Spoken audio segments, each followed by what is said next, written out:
Blocks can be used for several purposes. As we saw, creating a simple block is not that complicated, really. Editing a block is also quite simple. Let's open up the annotation file.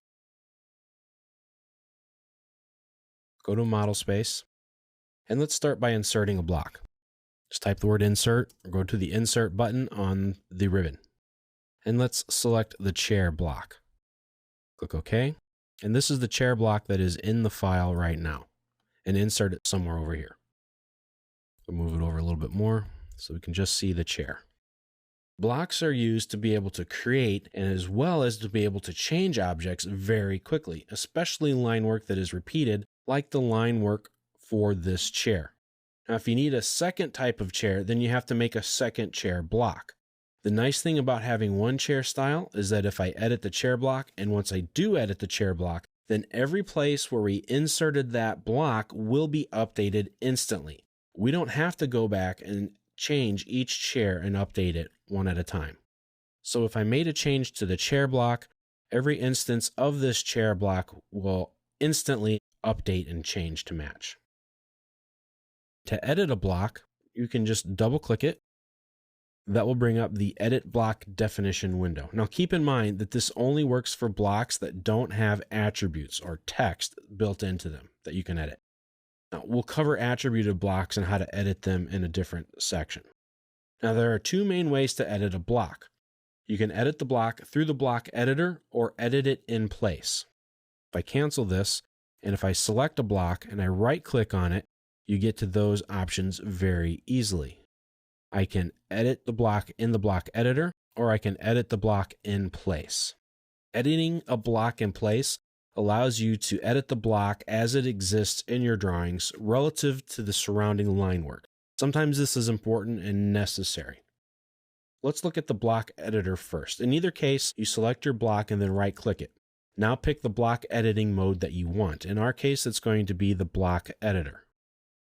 Now the block editor environment looks a little bit different. It has contextual ribbons and some block authoring tool palettes. The background will even change slightly in color. Now there are far more options to block editing than what we have time to cover, like dynamic blocks and geometric and parametric constraints.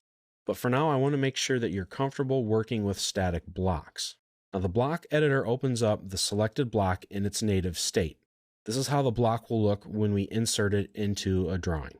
Now, we make changes to the line work just like we would to any other drawing in AutoCAD.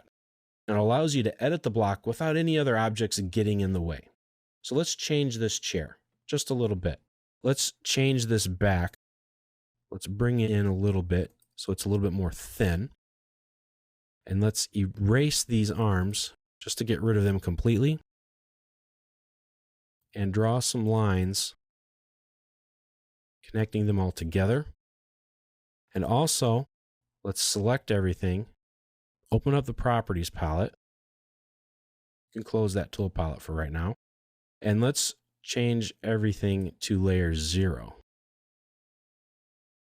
because that's good practice. And let's extend the backs of these curves so that they actually touch the back of our chair.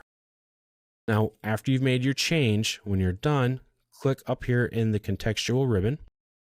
Up here on the far right, close Block Editor. AutoCAD will ask you if you want to save the changes or discard them. In this case, we want to save. This is our updated chair block. And if we look over here, all of these blocks have been updated as well. So we changed the entire layout, every chair in our drawing, updating only one block. I want to show you how to edit a block in place. If I select the chair, right click, edit block in place.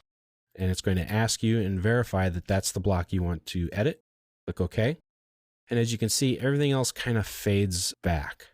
Now, I can pick these lines. I can't do anything to them. They're just there as reference. But I can make changes to these objects just like I normally would. So if I need to know this chair has to be so wide according to this wall or located to something specific, then that's great. I have all these reference points and I can get to it. Now when you're done, come up to the ribbon tab and click on the Save Changes or Discard Changes if you don't want to save anything that you changed. Click OK, and you're back in your regular drawing state. Or you can type in ref close, REFCLOSE. Now to get into that mode also, you can type in ref edit to get to it. But typically I'll just do a right click. I don't have to remember the command, it's always there.